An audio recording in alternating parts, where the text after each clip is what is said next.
Hey everybody, welcome back to the channel. Today we're doing something a little bit different. We're gonna go over the new detachments that are coming out, but we're gonna look at it through the lens of more casual gamers. So I'm your hostess, the War Mistress, and today I've brought on my partner in crime. He's been editing for me for a while. This is Nathan. That's me. I'm Nathan. Say hi, Nathan. Hey, it's me, Nathan.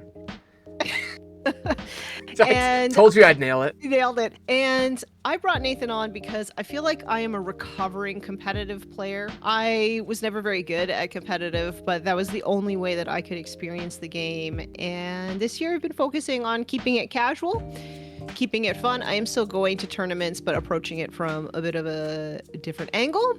And so I thought it would be really fun to bring Nathan on and we could look at the detachments and talk about what's fun, what looks interesting.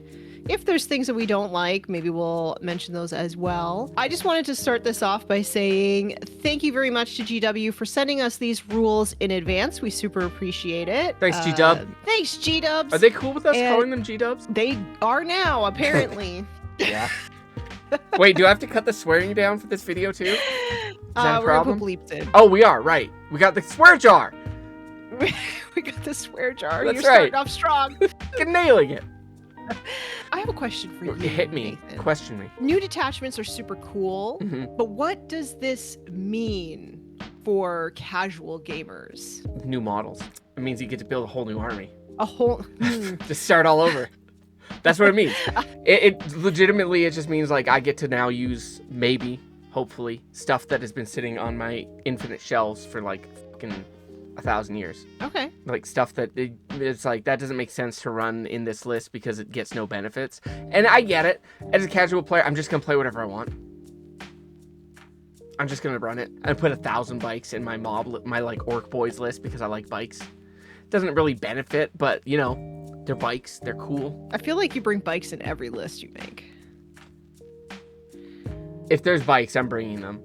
I'm just thinking. Right. I guess Tyranids don't have bikes, and that's kind of a problem. But you could model some. I could just, they could be just bikes. I could just put like bikes on bases, and then they'll be like, those are Tyranids. That's new bioform. With like some like greebly bits on it. Yeah, I ate a motorcycle. That's what happens.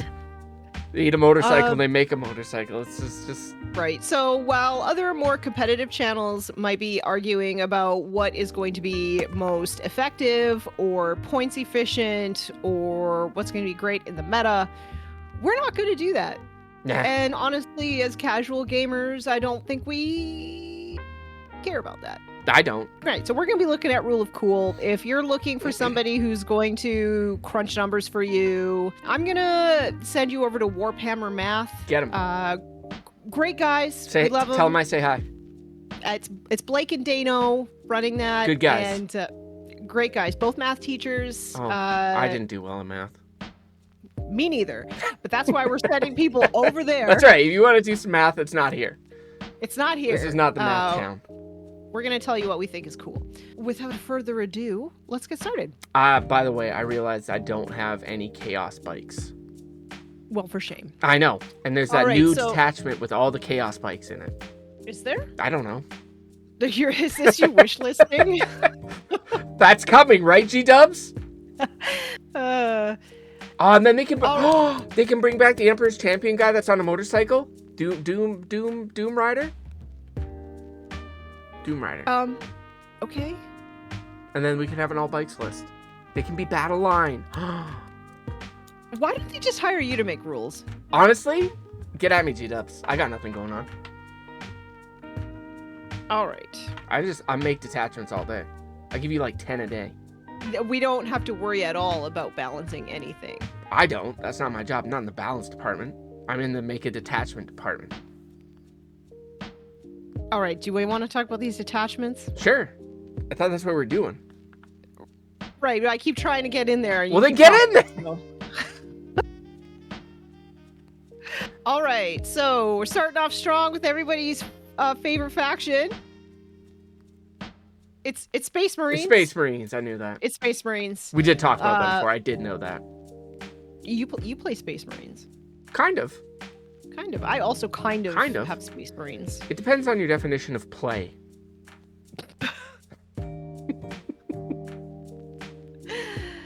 All right, so this attachment is called Shadow Mark Talon. Can I take a guess? It's Raven Guard.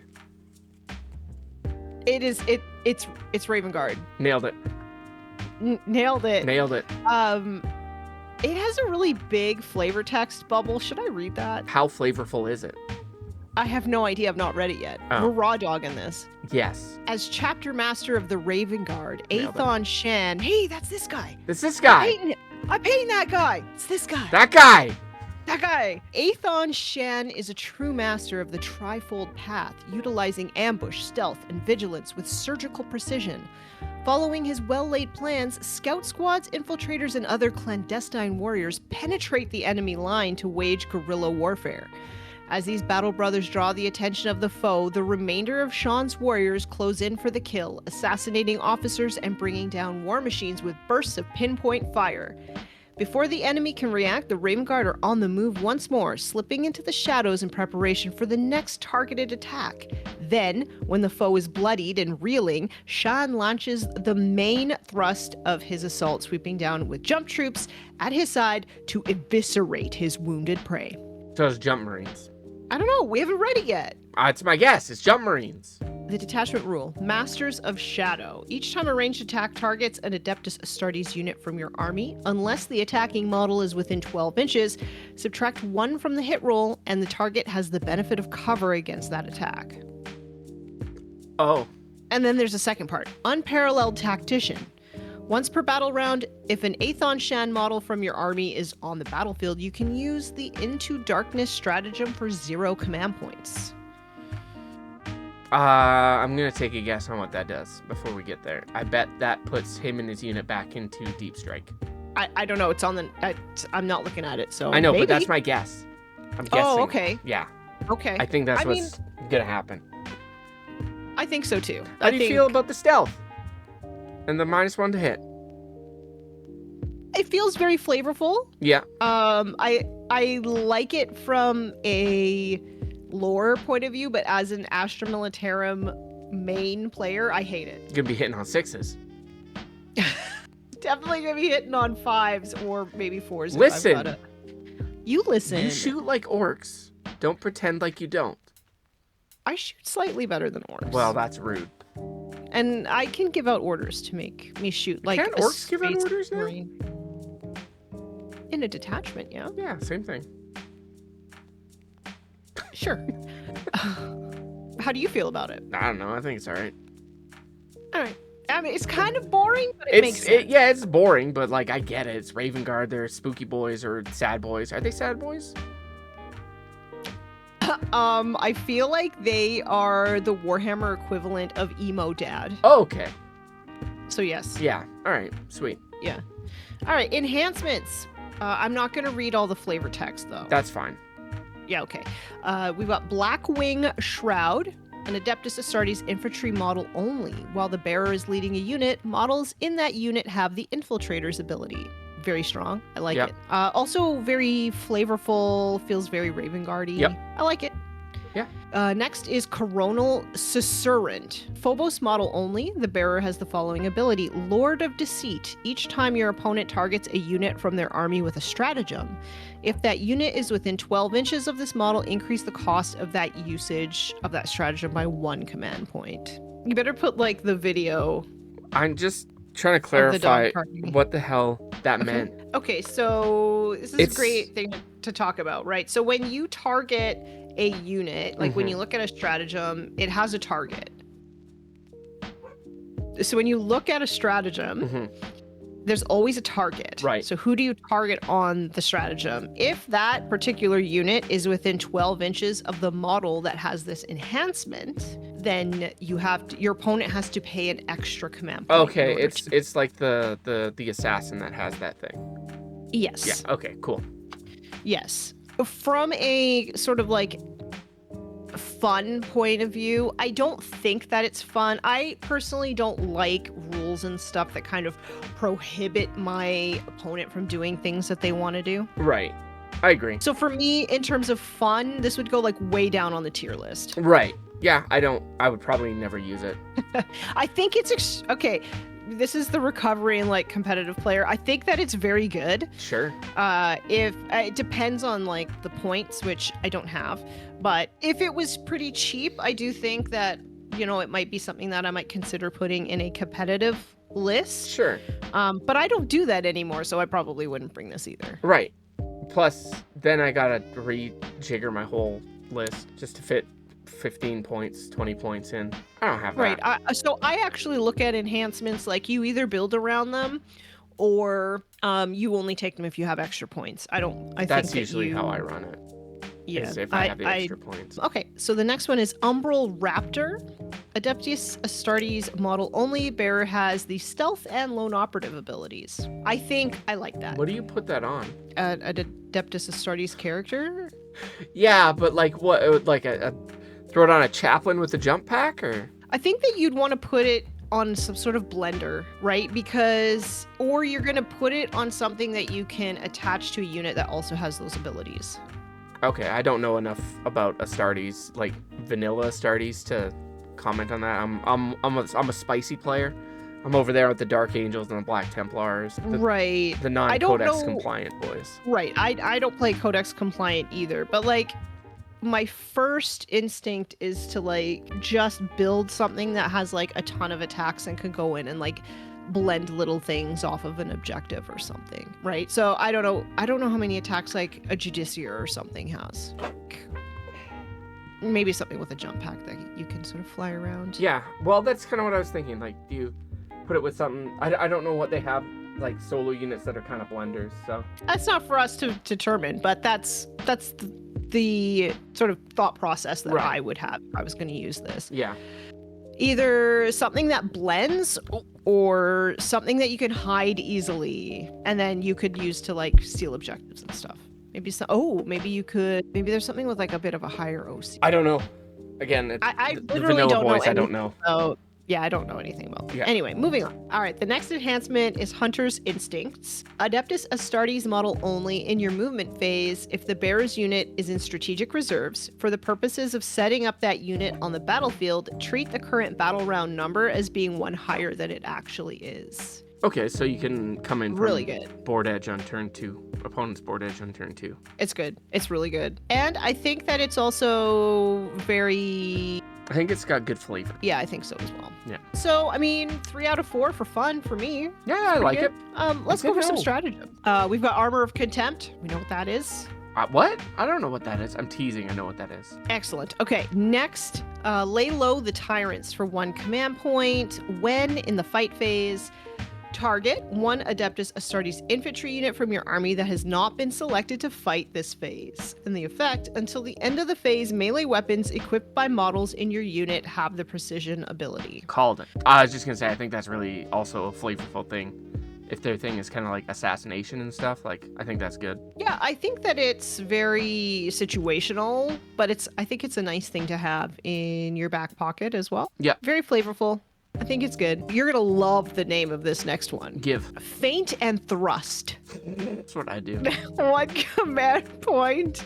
When in your movement phase, target 1 Adeptus Astartes unit from your army. Until the end of the turn, your unit is eligible to shoot and declare charge in a turn in which it fell back. If it's a Phobos or Scout Squad unit, it is also eligible to shoot and declare charge in a turn in which it advanced. What's a Phobos? All right, next. Stunning Fusillade. 1 command point. When you're shooting phase, target 1 Adeptus Astartes infantry unit from your army that has not been selected to shoot this phase.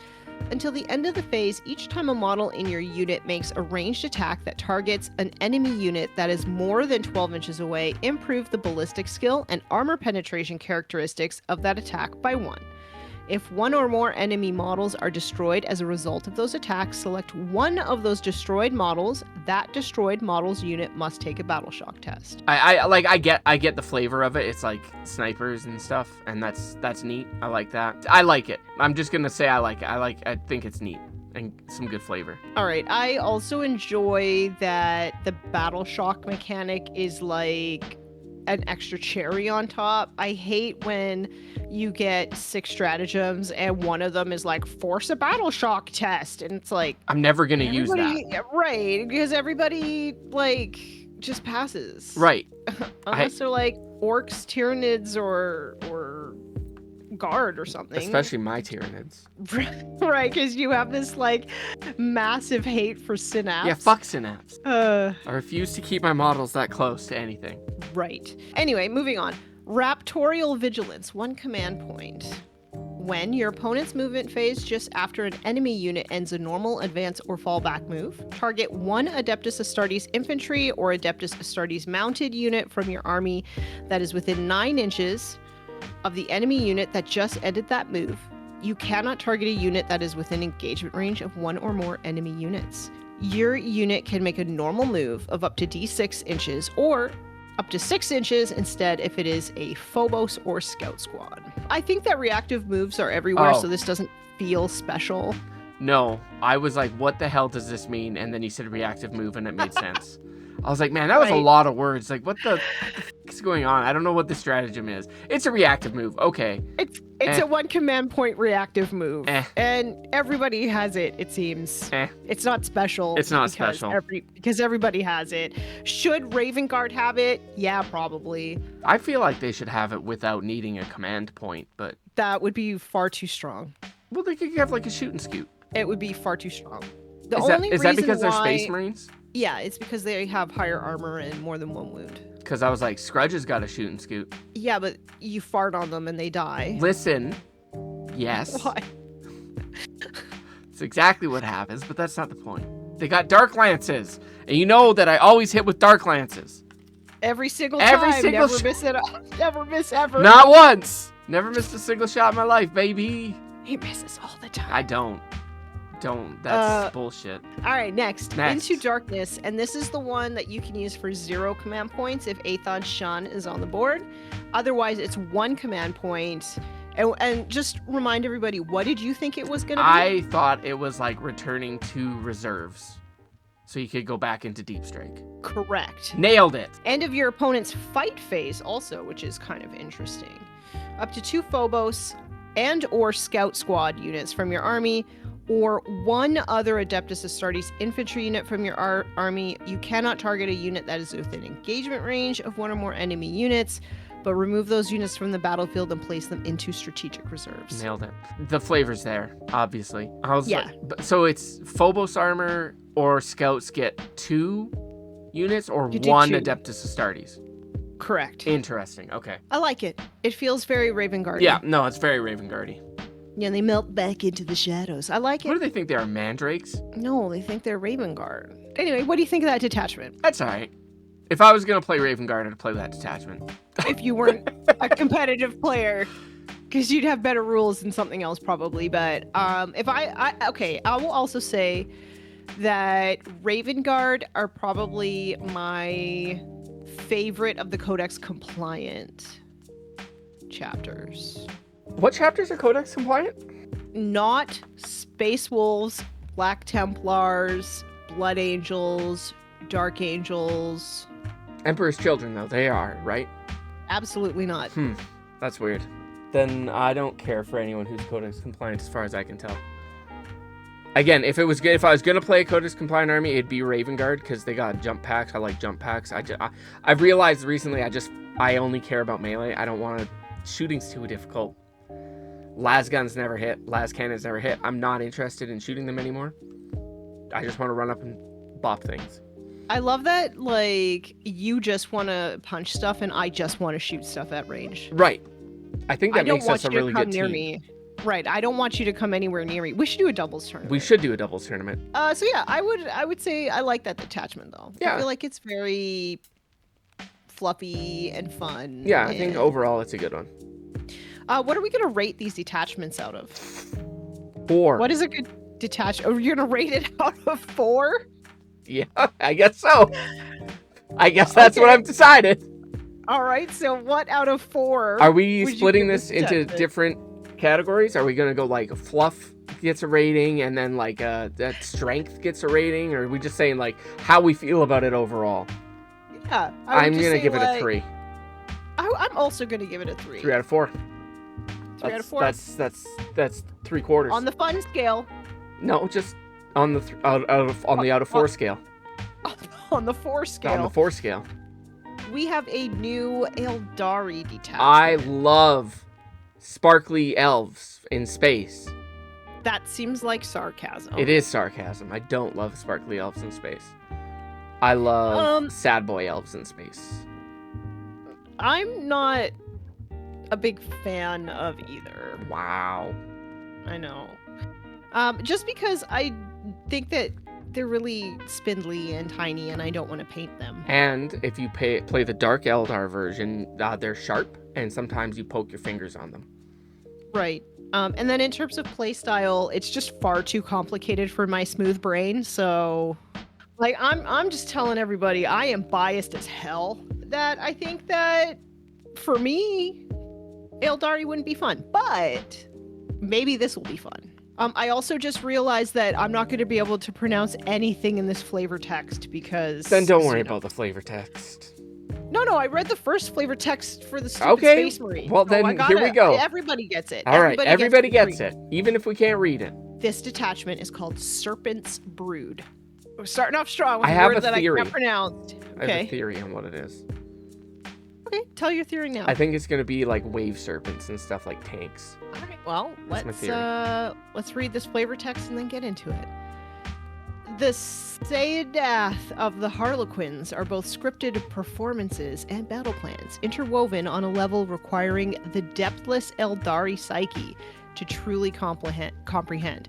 Some are extremely specialized. The Serpent's Brood is one such. Drawn from tales of the cosmic serpent of Eldari myth, it focuses on troops of Harlequins mounted aboard Starweaver transports, supported by squadrons of Skyweaver jet bikes and more heavily armed Voidweavers. As each of these units is named for one of the cosmic serpent's children, so they play their roles on the battlefield. The Starweavers loyal and dutiful as they ferry their passengers into the fight. The Skyweavers hurtling back and forth, spreading carnage, and the Voidweavers imperious and murderous in equal measure. I was wrong, and it's a Harlequin detachment. So we got space clowns. We got some space clowns. We got space clowns. Killer clowns from outer space, even. That's such a good army idea now. It's Harlequins, but it's just killer clowns from outer space. Write it down. That's my next army. We got there. Trademark. You guys can't take it. If you take it, I'll find you. And I'll break all your models. I'll do it. I'll throw them. I'll eat them. Detachment rule. Boons of the Brood. Weapons equipped by I was just gonna be like, oh, is that like what Gangrel gave to Edge and Christian when he was teaming up with them? Because they were the tag team, the Brood. Okay, so Boons of the Brood. Weapons equipped by Harlequins mounted and Harlequins vehicle models from your army have the sustained hits 1 ability. And each time a Harlequins unit from your army disembarks from a transport until the end of the turn, that unit's weapons have the sustained hits 1 ability. All right, so lots of sustained hits. Anyway. So there is extra rule. Traveling players, troop units from your army gain battle line keyword, and troop models in those units have an objective control characteristic of 2. Very good. And you can include up to 3 of each of the following models in your army: a Death Jester, Shadow Seer, and a Troop Master. I like that. I really like Death Jesters. I think they're really cool looking models. All right, let's get into enhancements. Key of Ghosts. Harlequins model only, excluding Solitaire. Guess I've got to put that in there. Models in the Bearer's unit have the Scout's 6 ability. I like this enhancement. I think that it's really fluffy. I feel like Harlequins should have a lot of movement. Mm-hmm. And I think it's also good because it allows them to sort of get into melee a little bit quicker because they are very soft. I like the way you said soft. Soft? Yeah, I think it's good. I mean, it's kind of boring because I feel like it's a bit of a problem, I think, in this edition, in that like these kind of abilities and enhancements are in every single faction, but here it makes sense.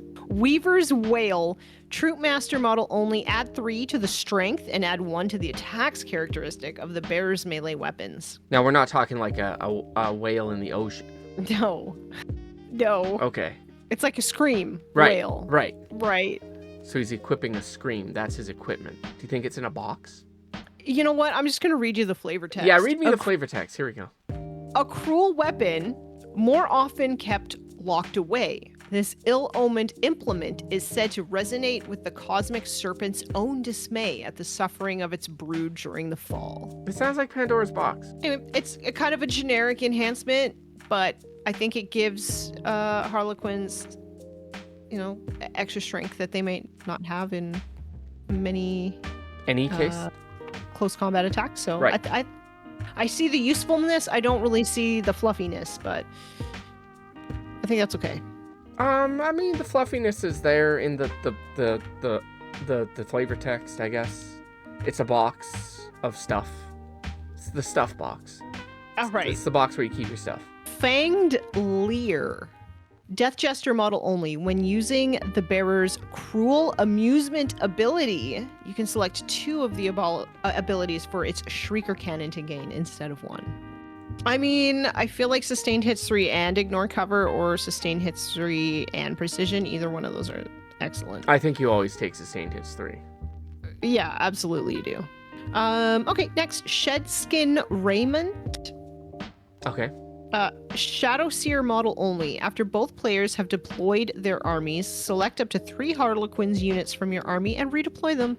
When doing so, you can set those units up in strategic reserves regardless of how many units are already in strategic reserves. That seems kind of the fluffiest out of everything so far. Yeah. Like that seems... I love a good redeploy though. Right, and I see the purpose of it on both sides, but I also think it's like, of all the enhancements, that's kind of the fluffiest so far. The other ones, maybe I just don't know enough about Harlequins, but that seems very like a Harlequin thing to do, being like, oh look, we're over here, just kidding, gotcha, ha! Yeah, I agree. I think that it's, in terms of fun, it's probably the most fun just because everything else is kind of generic. Yeah. Right?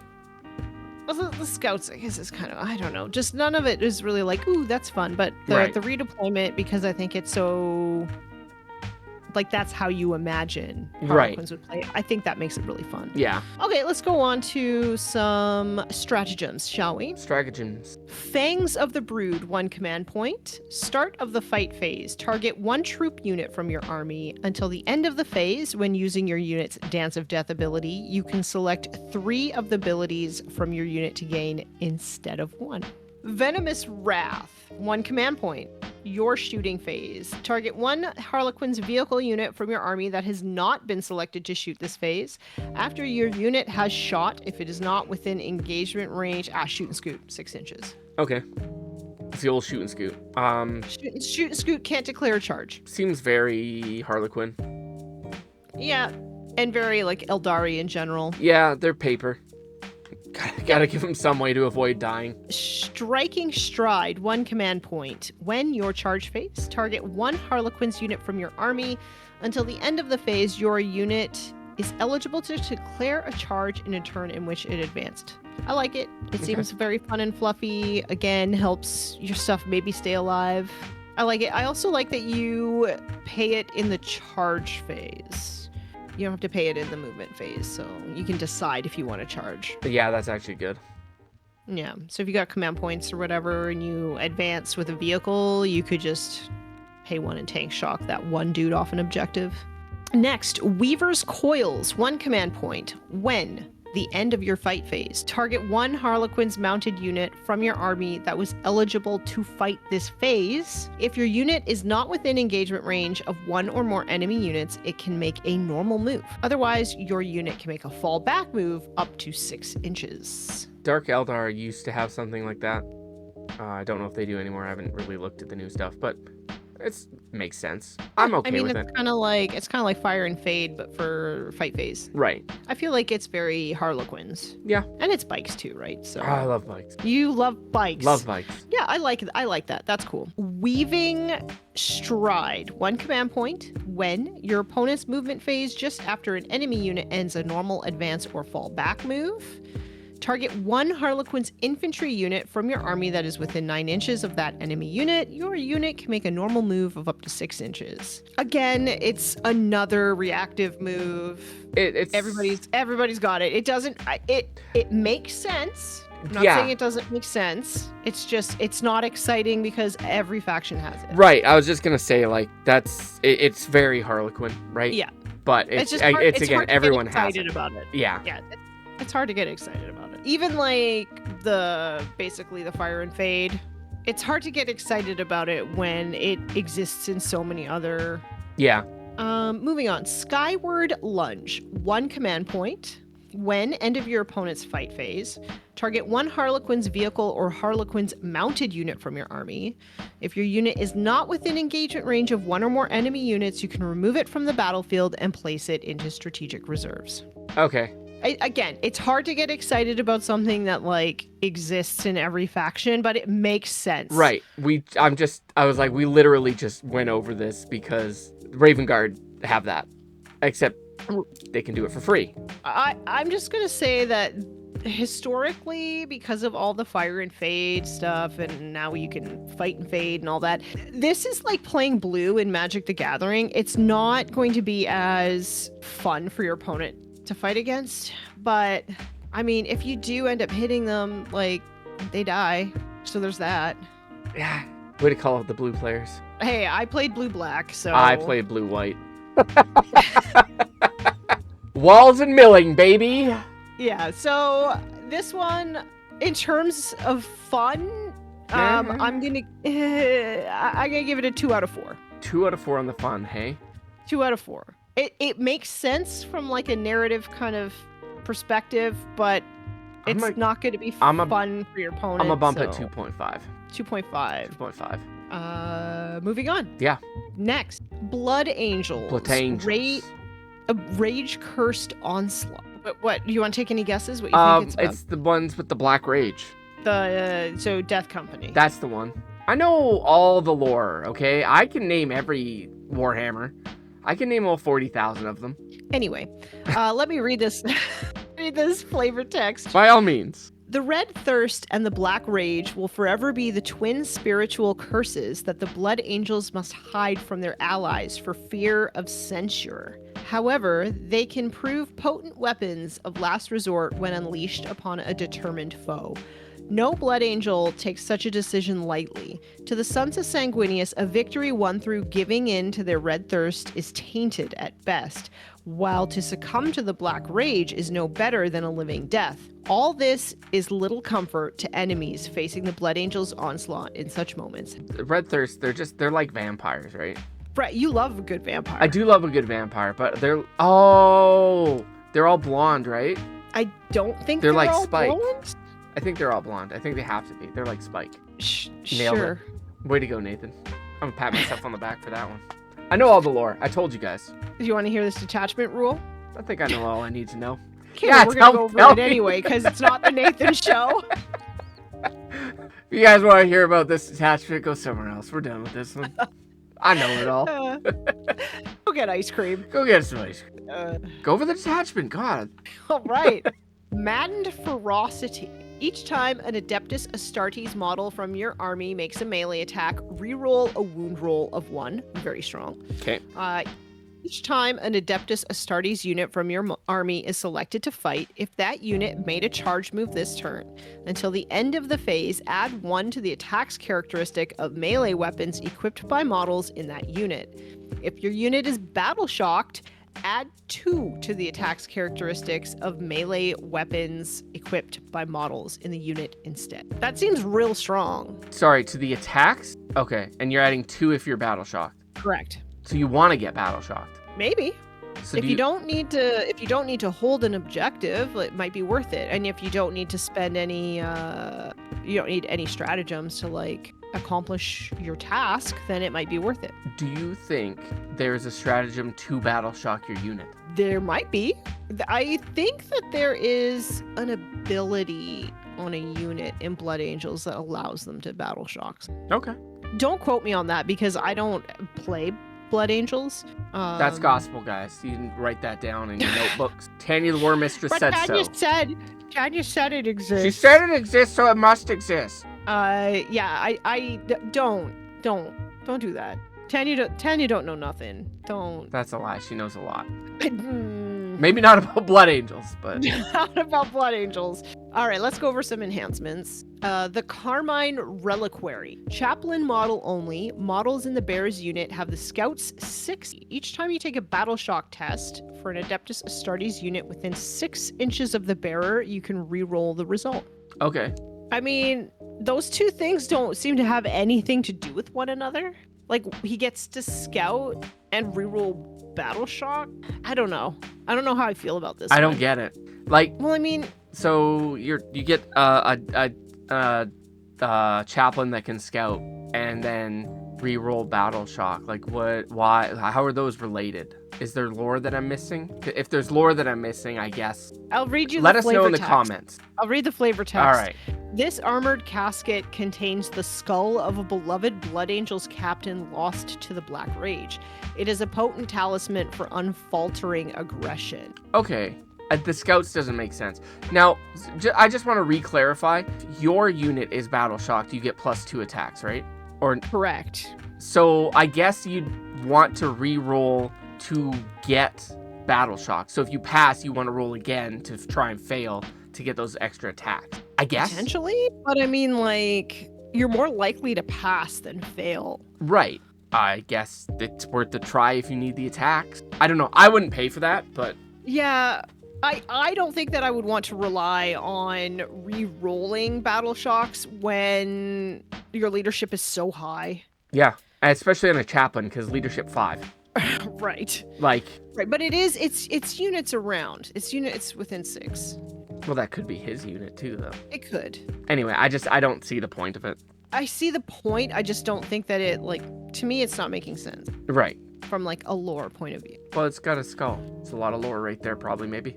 Next, Master of the Red Thirst. Adeptus Astartes model only. Once per battle at the start of the fight phase, the bearer can use this enhancement. If it does, until the end of the phase, models in the bearer's unit have the fight's first ability. Very strong. Makes sense. Yep. I like it. I like that it's once per battle. Because if it was all the time, that'd be far too strong. What? You're telling me that fights first all the time is strong? That's crazy. Yeah, it's strong. I got no real critique on that one. No, I like that one. Sanguinary Tear. Aura. Adeptus Astartes model only. While a friendly Death Company unit is within 6 inches of the bearer, add 1 to the strength characteristic of weapons equipped by models in that unit. All weapons? But it's Death Company, so I don't. Do they even have guns? I don't think they might have like pistols, maybe. I don't know. I don't know anything about Death Company. I don't really either. But they're crazy, right? So yeah, I think they're thrown in to go do the melee. Right. I mean, it's very strong. Yeah. Yeah, I think it's very strong, but Angel's Fang, Adeptus Astartes model only. Each time the bearer makes a melee attack that targets a character, monster, or vehicle, the attack has a sustained hits 2 ability. I don't think that you'll ever take, because it only affects the model, and like, competitively you'll never take this because it only affects the model. I don't think you take it for fun reasons either. I mean, sustained hits 2 is pretty good, but I mean, you're really limited to character, monster, or vehicle. Right, and I don't know enough about Blood Angels. Like, maybe there's like something that has precision, so it'd be worth taking. Or I guess if you're running it into, but I mean, it's a vehicle heavy game right now.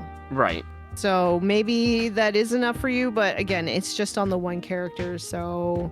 It's not even to his unit, is it? Yeah, I don't know. I don't think it's worth really taking. Unless it's like dirt cheap and you gotta fill points, I guess. Like if it's 10 points and you got 10 extra points slapping around, slap it in there, but I don't know. I wouldn't. I don't even think it's that fun. It kind of makes, I just don't even think it really makes sense for like a fluffy kind of point of view. It's just fine. It's fine. It's fine. It's fine. A fine enhancement. It's fine. All right. Shall we do some stratagems? Yes, please. I've been waiting all day for these ones. All right. A grim warning. 1 command point. When any phase, target 1 Blood Angels unit from your army that was just destroyed while it was within range of 1 or more objective markers you controlled at the end of the previous phase. You can use this stratagem on that unit even though it was just destroyed. Select one of those objective markers. That objective marker remains under your control until your opponent's level of control over the objective marker is greater than yours. Yeah, so if they die on the objective, they die in real life while they held it. Okay. Yeah, then you can stick it. Well, I think that's kind of neat or whatever. Mm-hmm. And I could see it being useful, but also I'm like, what does that have to do with Blood Angels?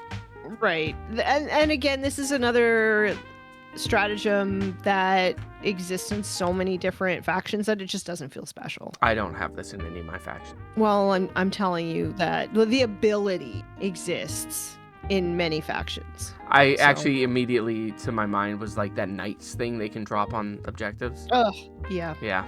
So I'm not excited about it. I think it's very strong, but yeah, I'm just meh. Next is Armor of Contempt. They get Armor of Contempt? No way. They do. They don't even rename it. Like, at least Black Templar's got the Armor of Contempt. It's called something else. And Grey Knights call it, like, Silverstein Pickups. Something like that. Nailed it. Silverstone Pickups? I don't know. Something like that. Anyway. I love that you smashed 2 different bands together. Yeah. to make it's the name 2 of words. That stratagem. It's 2 words. So, I'm right. Anyways, Insensate Rampage. 1 command point. When your opponent's shooting phase or the fight phase just after an enemy unit has selected its targets, target 1 Death Company unit from your army that was selected as the target of 1 or more of the attacking unit's attacks. Until the end of the phase, models in your unit have the Feel No Pain 5+ ability. Oh, I do like Feel No Pain. It's very good. I think it makes sense for Death Company too. It makes a ton of sense for Death Company. That's a great stratagem. Yeah. I think in multiple ways, that's a good one. Mm-hmm. Mm-hmm. And anytime you have a Feel No Pain on something that is like, what, Death Company are 2 or 3 wounds? They're I don't know. I'd assume they're 2 wounds if they're like Space Marines. So yeah, there are at least 2 wounds. So I feel like you get a Feel No Pain on those. It's like it's just a better value. Yeah. You know. I think that one's gonna see a lot of play. Great. Yeah, that's great. I feel like you're going to be using that every round. Yeah. Limb from Limb, 1 command point. When the fight phase. Target 1 Adeptus Astartes unit from your army that made a charged move this turn. Select either the strength or armor penetration characteristic of melee weapons equipped by models in your unit. Until the end of the phase, add 1 to the selected characteristic. You can instead choose for your unit to give in to the red thirst. If it does, it becomes battle shocked, but the effects of this stratagem still apply to it. And until the end of the phase, add 1 to the strength and armor penetration characteristics of melee weapons equipped by models in your unit. Called it. So they get +1 strength, +1 AP, and +2 attacks because they're battle shocked. That seems really good. That seems really good. And kind of flavorful. Yeah, I do like that you can choose to just like let them give in. Yeah. It feels almost too strong. Like you get a ton of stuff for 1 command point. And the fact that it's not limited to any specific type of unit, so it's like 1 Adeptus Astartes unit, like, I don't know, putting that on like Terminators or something, I guess, because they just released Assault Terminators, right? Yeah. Or Blade Guard even, it's just gonna be a pain in the ass to shift those. Yeah. That seems extremely strong, but it does also seem fluffy. Yeah. It's strong but fluffy. Mm-hmm. Is it fun to play against? Probably not, but I mean, maybe you just fix it by making it 2 command points. I don't know. We'll see. Deathless Duty, 2 command points. Nice. When fight phase, just after an enemy unit has selected its targets, target one Death Company unit from your army that was selected as the target of one or more of the attacking unit's attacks. Until the end of the phase, each time a model in your unit is destroyed, if that model has not fought this phase, do not remove it from play. The destroyed model can fight after the attacking unit has finished making its attacks, and then it's fight on death. Yeah. Again, fluffy. I think that makes sense for Blood Angels. Super fluffy, and it's 2 command points. So that's 2 command points, but the other one is 1? Yeah. I don't know about that one. Guys, that's... Yeah, listen, I know you could be like, ooh, they're battle shock, though. Oh, that balances. I don't think that balances. I don't think that balances at all. Mm-mm. I think that's gotta go up. Do you need to hold if there's nothing else on it? Right. You cleaned it off. As long as you're holding something else, you're good. Yeah. Just kill everything off of it. Right. Or just, I don't know. This is going to be so much dice to roll. Hey, I love rolling a lot of dice. So you're going to start a Blood Angels army? No, my Black Templar roll a lot of dice. They do. They do. And then the last stratagem is Red Wrath. It is 1 command point. When your movement phase just after an Adeptus Astartes unit from your army advances, target that Adeptus Astartes unit. Until the end of the turn, your unit is eligible to either shoot or declare charge in a turn in which it advanced, or you can instead choose for your unit to give in to the Red Thirst. If it does, it becomes battle shocked, but the effects of the stratagem still apply to it. And until the end of the turn, your unit is eligible to shoot and declare a charge in a turn in which it advanced. Okay, so you can advance, shoot, or charge, or battle shock to advance, shoot, and charge. Okay. Mm-hmm. Okay. I mean, I like that you have the choice again. Sure, I don't... To succumb to the Red Thirst. Yeah, I like that, but I don't know their models, but I gotta assume if you're... Odds are it's gonna be something with, melee weapons and pistols, right? I mean, that is kind of Blood Angel's thing. Right, so why am I bothering to shoot to get battle shock? I would just prefer advanced charge and then battle shock to get those extra attacks and damage and AP. I think it's gonna be situational. Okay. You're gonna look at it because sometimes you're just gonna need to let's be real, advance and charge. Right. But I mean, bolters can do quite a bit of damage if you can get in close enough to tiny things that are on objectives, or if there's just a dinky character standing on an objective holding it or whatever, then you could shoot it and then still charge a higher value target. Okay. I see what you're saying. And that's it. So what do we think of this Rage Cursed Onslaught detachment? Early on, I was thinking a 1.5. And then some of the stratagems saved it. They brought it. Yeah, I was like, that's flavorful. But then they lost it by making that one command point. That's too little. That's not fun. That's no fun for me. If you're, why wouldn't I run that damn near every turn for one command point? Yeah. So I'm gonna give it a 2. I'm going to give this one a 2.5 because I at least think that while a lot of the stratagems are kind of boring because they exist basically everywhere else in the game, I do think that it is quite fluffy. Yeah. For Death Company. Right. And it's a melee army, so generally it's going to be more fun to play against, I think, than something that just stays back and shoots. I say this as a guard player. But yeah, I do think that high pressure, really fast blender type faction is kind of hard to deal with, but I think it's still fun. I just think that one stratagem needs a little... Right, and I kind of wish that the enhancements were more interesting. Yeah, the enhancements, they're good. They're not great. Yeah. But I mean, your stratagems are great, and that's kind of the trend overall of this edition. If you have good enhancements, your stratagems are not very good. And then if your stratagems are really good, your enhancements... Wait, that's the exact same. If your stratagems are really bad, then your enhancements are really good. So yeah, let's move on to Space Wolves, shall we? You love Space Wolves. I love Space Wolf lore. I don't enjoy playing melee, so they just sit on the shelf, basically. I'm excited to read the little fluff blurb. Yeah.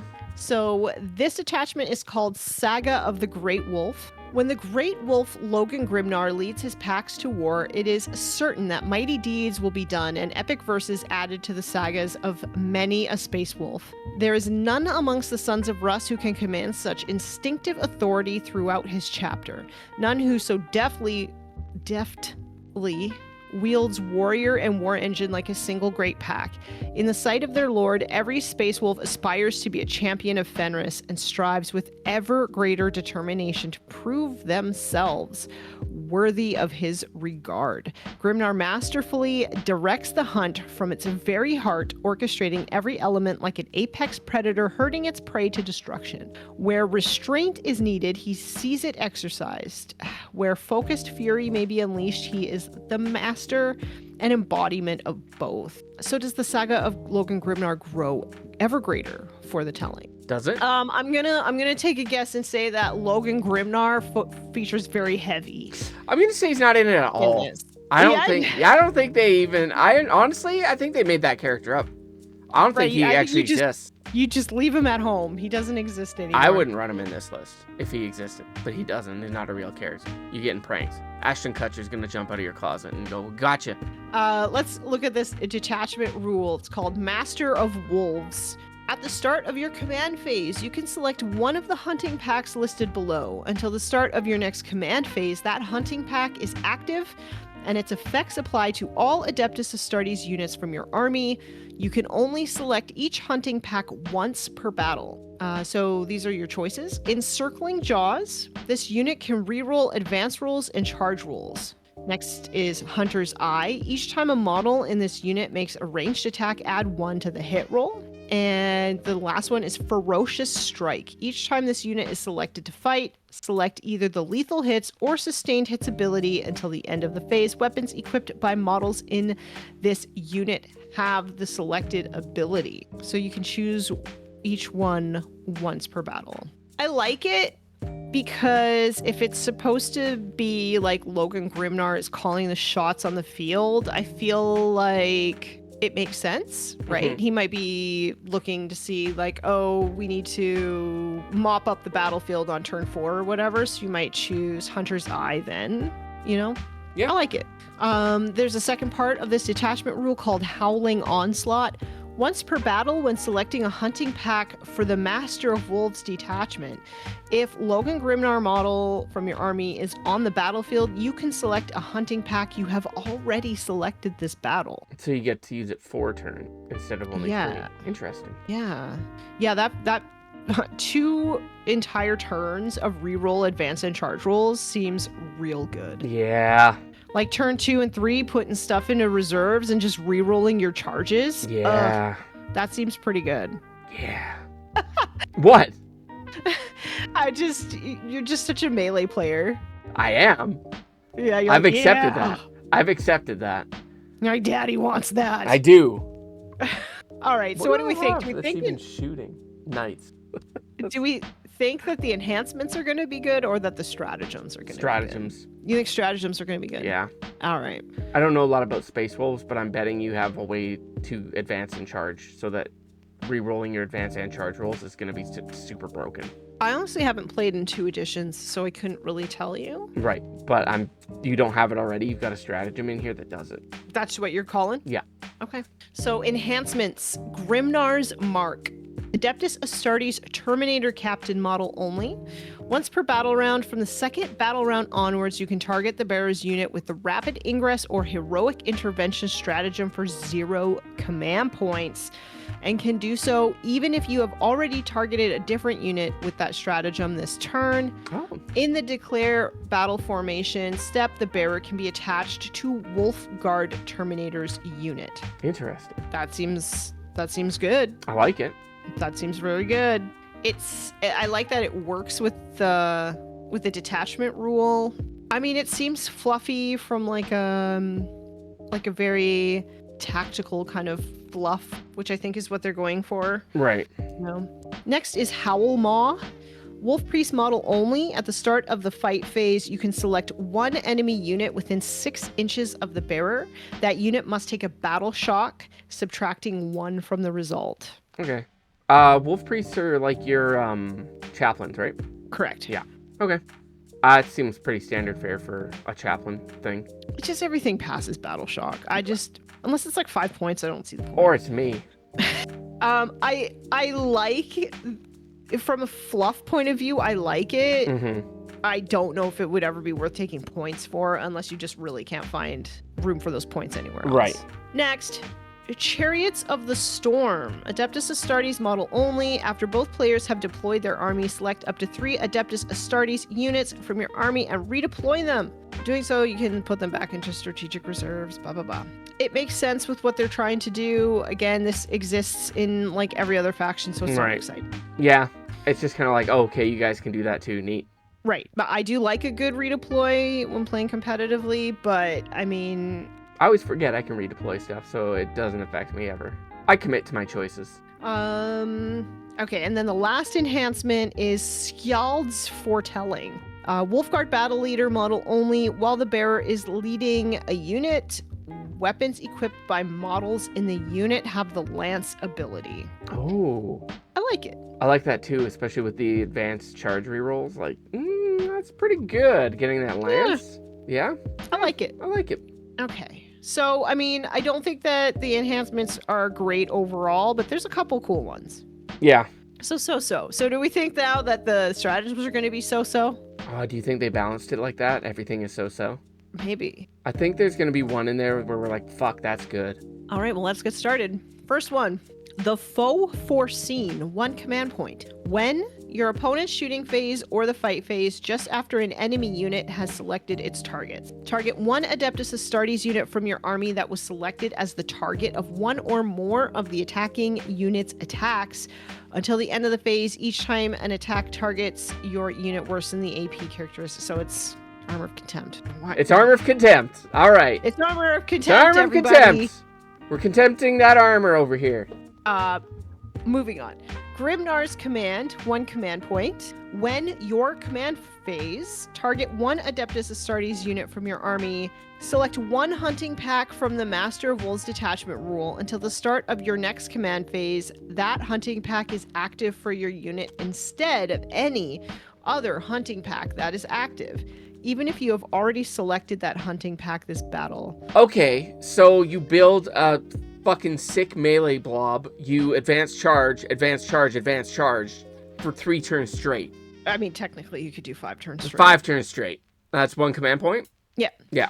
You just run all around the map. I'm not saying that's not great. You could put that on dogs all day. Just have a squad of dogs running around causing trouble. I like it. It's all right. Fenrisian Ferocity, 1 command point. When your movement phase or the charge phase, 1 Adeptus Astartes mounted or Adeptus Astartes Walker unit from your army that has not been selected to move or charge this phase. Until the end of the phase, each time a model in your unit makes a normal, advanced, fallback, or charge move, it can move horizontally through models, excluding Titanic, and terrain features. When doing so, it can move within engagement range of enemy models, but cannot end a normal, advance, or fallback move within engagement range of them. Okay. Woo! Puppies going through walls. Yeah, it's like a crash. It's like a crash there. You guys don't have bikes. Adeptus Astartes mounted. They can take stuff from space. You don't get that because you have dogs. No, they can. But Bjorn can just bust through walls. Yeah. Just Kool-Aid Man through walls. I like it. All right. It's very like a lot of things have that too, like Dark Angels. It is. Yeah. Like it is. I think it's a neat thing and it's very useful, especially when you take bikes like I do, so that I can just through walls with my motorbikes. But I like that you added the sound effects. What do you mean I didn't add any sound effects? No, you did. No, I didn't. I think that just happened. Okay. I don't know where that came from. I heard it too. But that wasn't from me. That just kind of happened. Okay, I feel like you're gaslighting me. I But don't know what you're talking about. Unrelenting Hunters, 1 command point. Your movement phase, 1 Adeptus Astartes unit from your army that has not been selected to move this phase. Until the end of the turn, your unit is eligible to declare a charge in a turn in which it fell back. If your unit is Space Wolf's unit, until the end of the turn is eligible to declare a charge in a turn in which it advanced or fell back. It's fine. It's very strong, but it's... Again, you can just advance. So you can... A lot of things are going to be moving a lot of places in this list. This is ABC. Always be charging. Always be charging. Like if your opponent charges you, not just sure charge him back. Well, you can do the thing where they, for free, with the countercharge.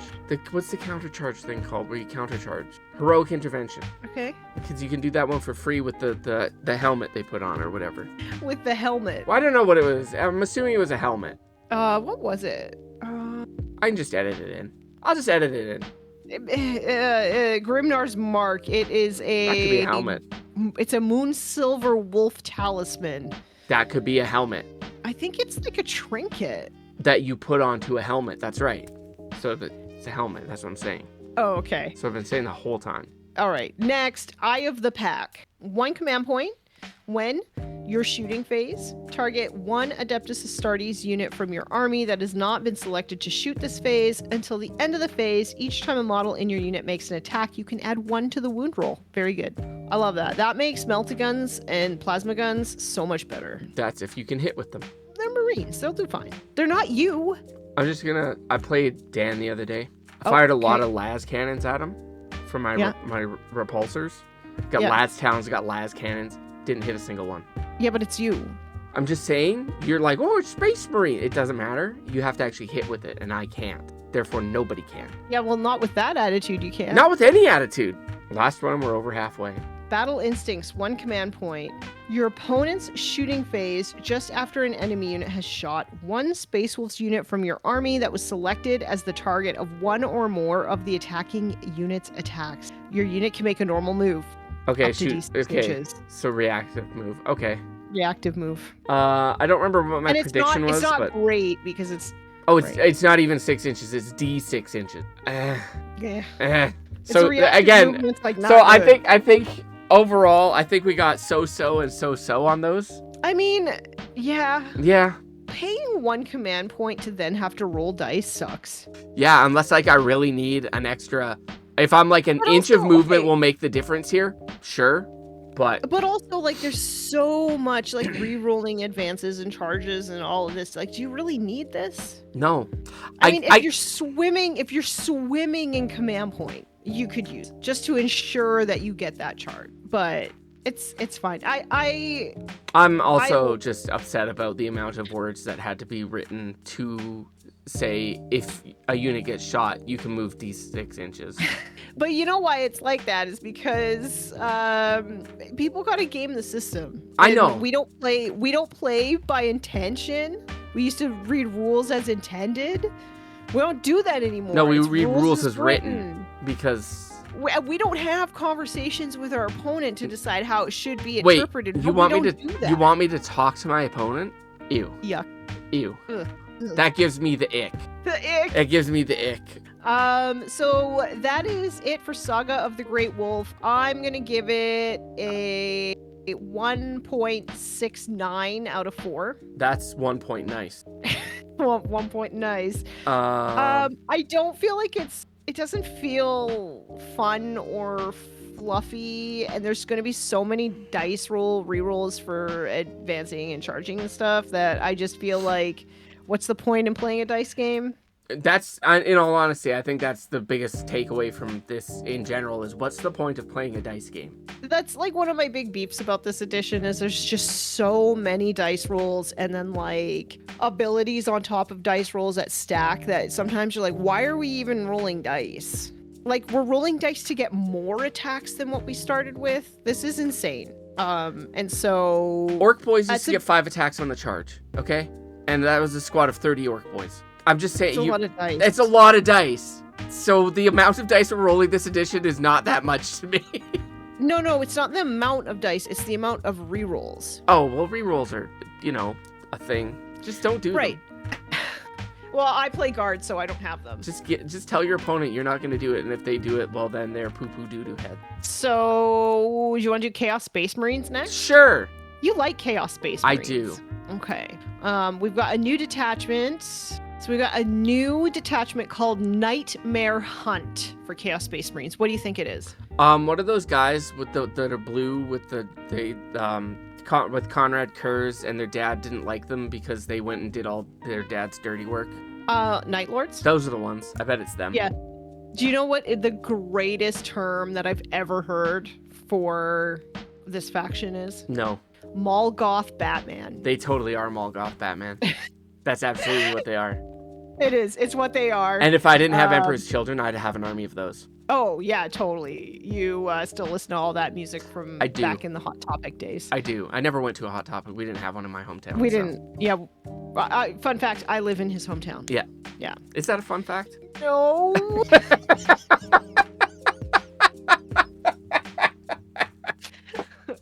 You know it sucks here. I do. All right, so let's get this flavor text read.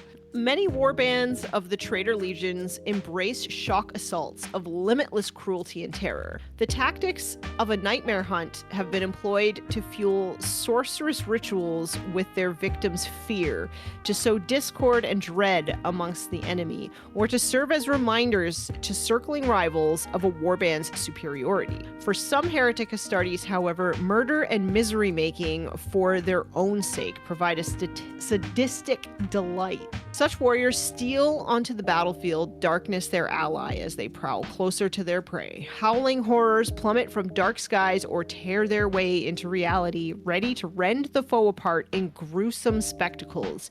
Every panicked error their quarry makes is another vulnerability that a nightmare hunt's predators gladly sink their talons into. It sounds like the Night Lords very much. I mean, It they don't ill with demons, but right, because they don't need to. nah, I don't. They're more terrifying than demons. Here's the thing about Chaos Space Marines, right? Like, they're not all bad, you know? Some of them just, like, Yeah, they are. disagree. They were like, nah, listen, maybe not, though. And then that turned them into bad guys or whatever. I'm pretty Like, sure you're gonna tell me Fabulous Bill over there is a bad guy. He's just plastic surgeon, misunderstood, lovely man. Nathan's bias is showing. What? Cover yourself. I did. All right, let's get into this detachment rule. And it's metal as all hell. Terror made manifest. That's cool. In the battle shock step of your opponent's command phase, if an enemy unit that is below its starting strength is within 12 inches of one or more Heretic Astartes units from your army, that enemy must take a battle shock test subtracting 1 from the result. Enemy units affected by this detachment rule do not need to take any other battle shock tests in the same phase. Each time a Heretic Astartes model from your army makes an attack that targets a unit that is below half strength, add 1 to the hit roll. The battle shock thing is fluffy. Like, I get it. Well, there's more. Oh, there's more. There's more. Each time an attack targets a Heretic Astartes unit from your army, if the attacking model is battle shocked, subtract 1 from the hit roll. Okay. And each time a Heretic Astartes model from your army makes an attack that targets a battle shocked unit, add 1 to the wound roll. That's very good. That's really good. Okay. That's cool. Good. I'd run Noise Marines. I was at first very underwhelmed because battle shock. Right. But if you're just gonna be like getting everything, like, okay, actually, against my faction, this is horrific. I don't want to play against this with guard at all. I will build a list. You would. However, I think that up until I read that last bit, I was like, oh, this is not a good detachment rule. But even if like one unit in your army is gonna get 1 to the wound roll, if for all attacks against battle shock units, I mean, I think it's pretty good. Yeah, I like it. It's also very fluffy for like Night Lords. Yeah. Could be fluffy for Fabius Bile too. Man, you just love this guy. What do you mean? I've literally never spoken about him at any sort of great length. You love him so much? I don't. Why don't you marry him? Fine, I'm gonna go marry him. I'm gonna go find him and I'm gonna say, hey, Bile, will you marry me? And he'll go, yeah. And I'll go, thank you. I'll kiss you on your little lips. Yeah, just give me a little kiss, Mr. Bill. All right, so let's go over these enhancements. Let's.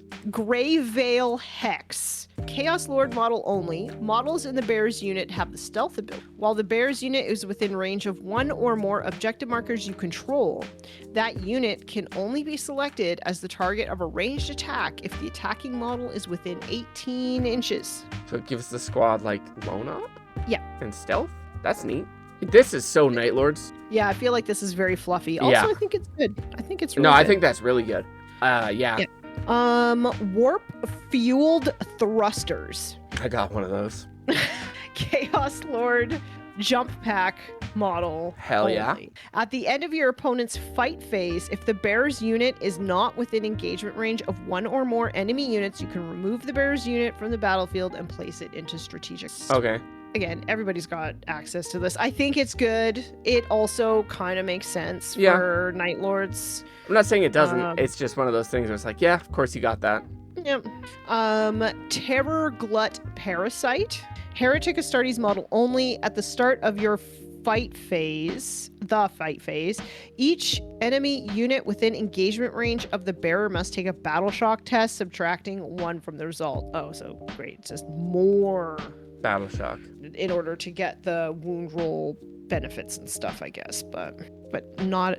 Oh yeah, it is at -1 as well. Damn I just feel like most factions are just gonna pass, you know. Continue. I mean, it makes sense. It makes sense for Night Lords too, right? 'Cause Yeah. they're horrific. Yeah, I'm upset About what? that I want to start a Night Lord's army now. I get that Aethon Shan model and paint him up like a Night Lord jump commander. Yeah. Yeah, I think it'd be really You're- cool. You're doing Black Templars right now. Yeah, I know. And I still don't have those all from Dan if you're watching this. Anyway, Sorrow Scent Vulture, Chaos Lord jump pack model only. Models in the bearer's unit have the Scout's 6-inch ability. In the declare battle formation step, the bearer can be attached to a warp talent. Cool. Like it, but like, do you need Scouts? Would you just deep strike? I would imagine jump packs that can deep strike. They can right? deep strike, yeah.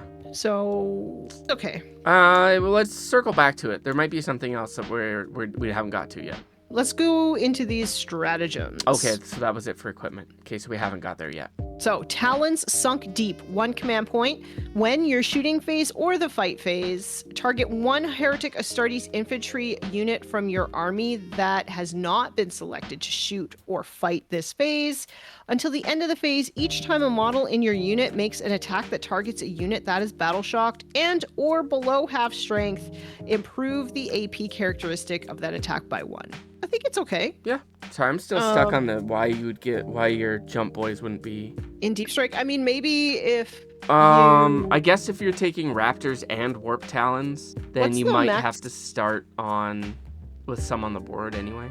What's the maximum size squad for Warp Talons? For Warp Talons, I think since they're more elite, I think they're 5. So I guess if you want to take a big squad, you may not be able to put them on the board where you want them because the footprint's too big. So you may want to start them on the board. Yeah, and we kind of learned that the other day when we were playing, when I was trying to find a spot for 10 jump boys. We learned that? We learned that, yes. You and I together. You didn't know either. So we learned that. Trying to find a spot for 11 with a leader is very difficult. We learned So I that. I see the point now. Right. So if you want to take a full squad of Warp Talons, scouting them 6 not a bad thing because they've got 14-inch movement? 12. So that gets them 18 inches up the board. It's not bad. No, not at all. So the next stratagem is called Prey on the Weak. It's 1 command point. Mm-hmm. When your shooting phase or the fight phase, target 1 Heretic Astartes infantry unit from your army that has not been selected to shoot or fight this phase. Until the end of the phase, each time a model in your unit makes an attack that targets a unit that is battle shocked and or below half strength, you can re-roll the hit roll. So again, using that battle shock to your advantage. I like it. It's on theme for the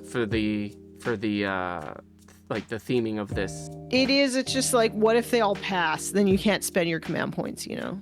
Make sure they don't pass. Politely ask your opponent to re-roll. You fight it against the Blood Angels where they want to be battle shocked. Oh, yeah. Is this like a, ooh. Yeah, you don't want to play this into them.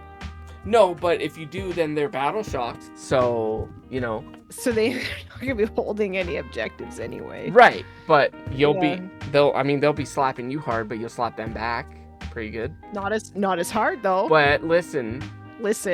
Sadistic display. Yep. 1 command point. When your fight phase just after a Heretic Astartes unit from your army destroys an enemy unit, target that Heretic Astartes unit.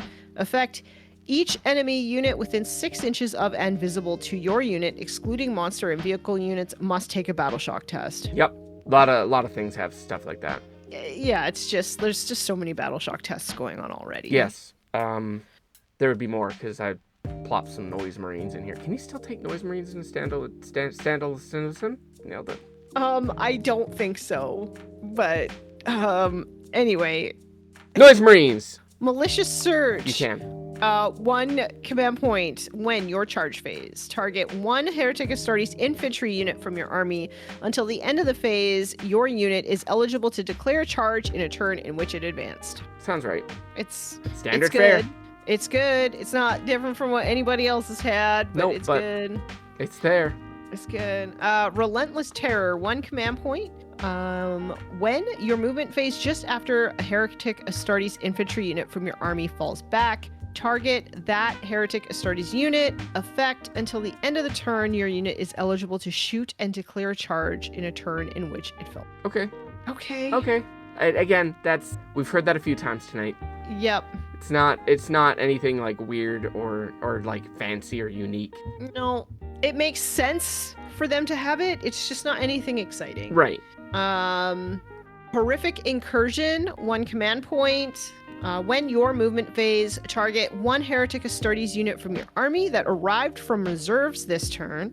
Select 1 enemy unit, excluding monster and vehicle units, within 12 inches of and visible to your unit. That unit must take a battle shock test, subtracting 1 from the result. Yeah.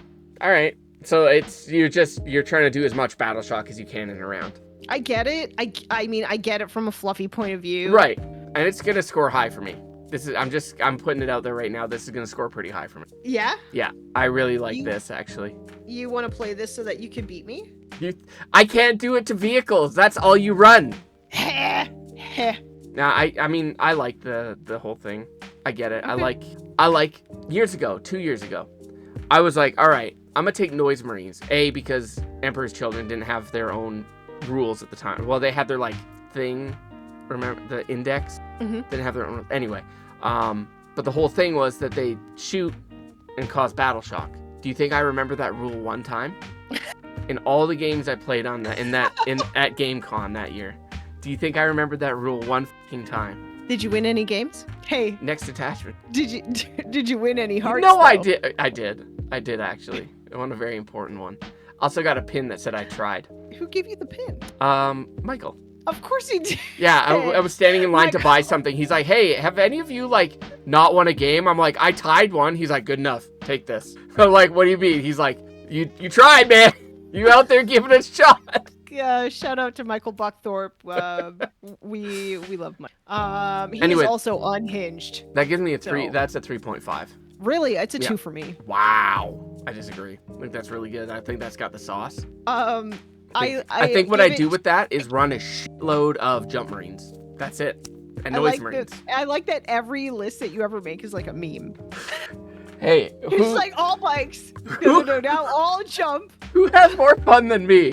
Nobody. That's right, because all my lists are memes. I mean, you still score a lot of points though. Do I? Yeah. Last game I didn't. You did. You scored like 60 something. 69? I don't think it was 69 because I would have said something. That's true. We would have been really hype about that. Yeah, I would have been like giggity.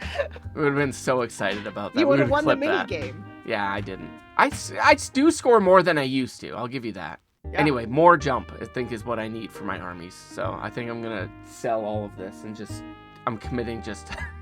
yeah, right. Like I'd sell an army. He's not selling anything. No. Okay, I'm really excited for the next detachment. Is it Emperor's Children? Nailed it. No. Oh. It's Astra Militarum. Right, it's Guard. That's why I'm excited. For me. Right, of course. Finish. So Astra Militarum has a new detachment called Grizzled Company. Okay. Is it a bunch of old men? I mean, I do have a Bulgrin that looks like Wilford Brimley. What do you mean he looks like Wilford Brimley? He looks like Wilford Brimley. I think it is Wilford Brimley. What, he's just been given, like, gene enhancements to make him huge? It's the diabetes. That's a gene enhancement? Anyway, let's read this. Let's read this. Let's read this this flavor text. Hailing from fortress worlds or planets ravaged by incessant war, the soldiers of this company have fought on the front lines for long and bloody months. So yes, they are veterans. Where other formations have collapsed under the strain of constant warfare, these iron-willed combat veterans retain their ferocious discipline. They carry out the decisive orders of their ruthless and exacting officers with a determination born of pride and zeal. Detachment rule. Ruthless discipline. Add 1 to the number of orders each Astra Militarum officer model from your army can issue, as stated on their datasheet. I'm in. What? I'm in. So at least 2 for all your officers. Yeah. Sometimes 3 now. Rogaldorns are doing it, baby. While an Astra Militarum unit from your army is affected by an order, each time a model in that unit makes an attack, re-roll a hit roll of 1, baby. I don't need to bring my Scout Sentinels. Hell yeah. Hell yeah. If the target of that attack is within range of an objective marker, re-roll a wound roll of 1. Baby, I am changing. Yay. I'm doing it. I got rerolls, baby. Let's go. I am going to be unstoppable. I got them rerolls. Just got rerolls. Fuck. Everybody else gets them. Now I get them too. Wait till it says you get 4-up invulns. Well, I'm going to bring Bulgrins. Oh, of course. All right, I'm stoked. This is right. so good. Let's go. Let's fucking go. I want this. You've got it. I got it. All right. Enhancements. I like the first one already. Abhuman detail. Commissar model only.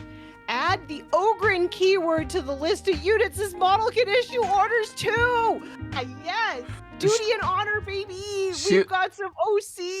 She likes Ogrins. I do. I like the big dad bod. Is that what they are?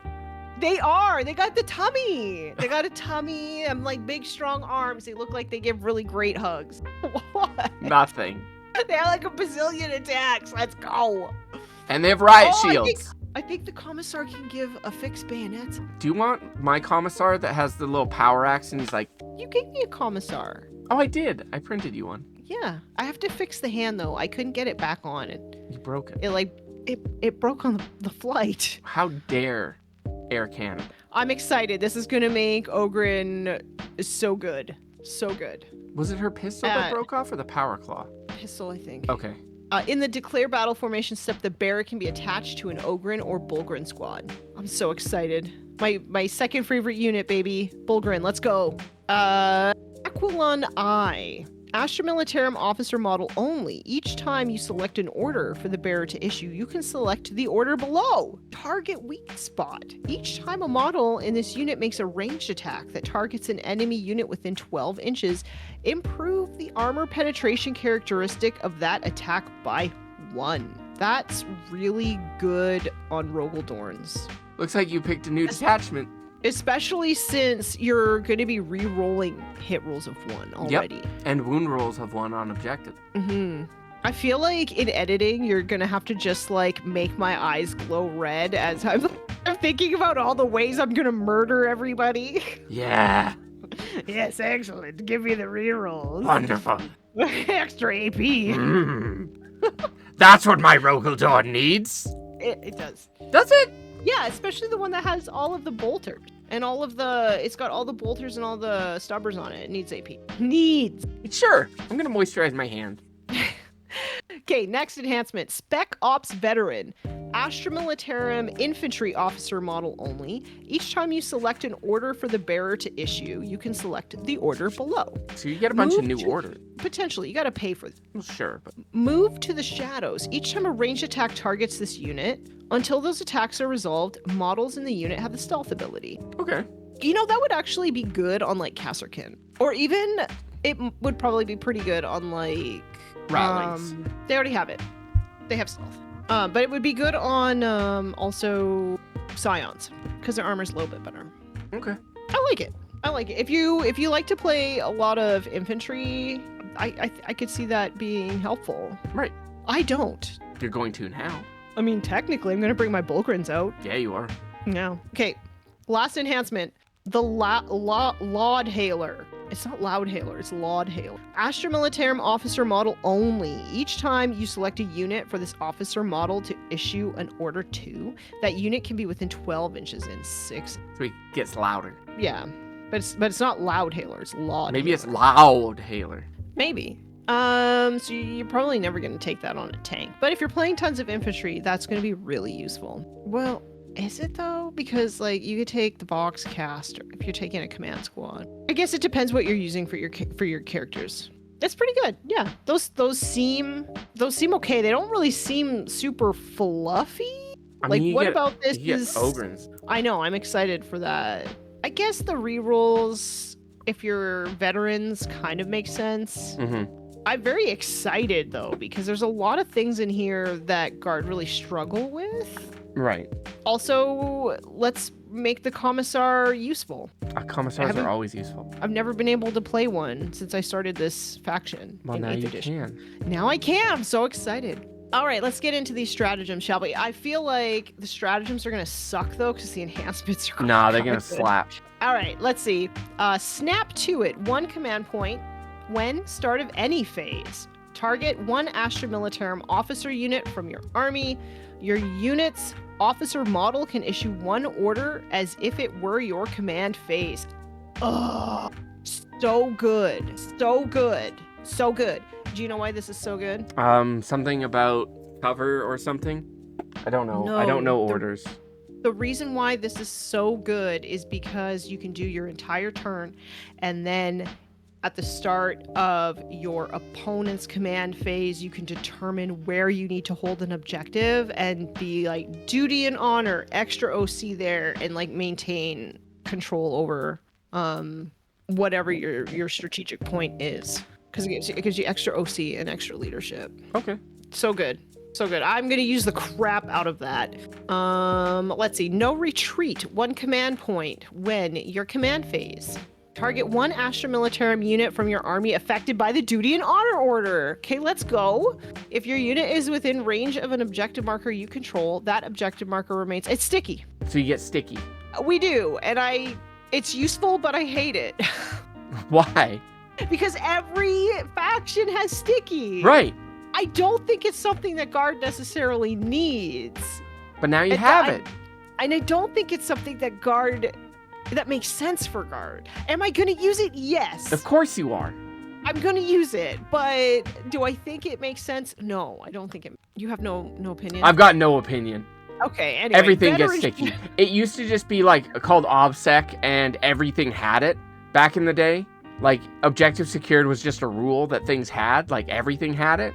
So if you held a thing, you just had it, and then it didn't matter. You could just walk away. Now it's like specific units get it. And everything is named differently. It's just, why can't it just be called objective secured and everyone has it? And then it's just there, and then we have it, and that way we have it. Right, I think, is it Age of Sigmar that has, like, everything is sticky? Yes. Like, you hold it and it's just, it's yours. That when we played the Spearhead. Okay, so next, veteran sharpshooters. I like the sound of this. 1 command point. When your shooting phase, target 1 Astra Militarum unit from your army that has not been selected to shoot this phase. Until the end of the phase, ranged weapons equipped by models in your unit have the ignores cover ability. See, this one feels fluffy to me for veterans. Right. Okay.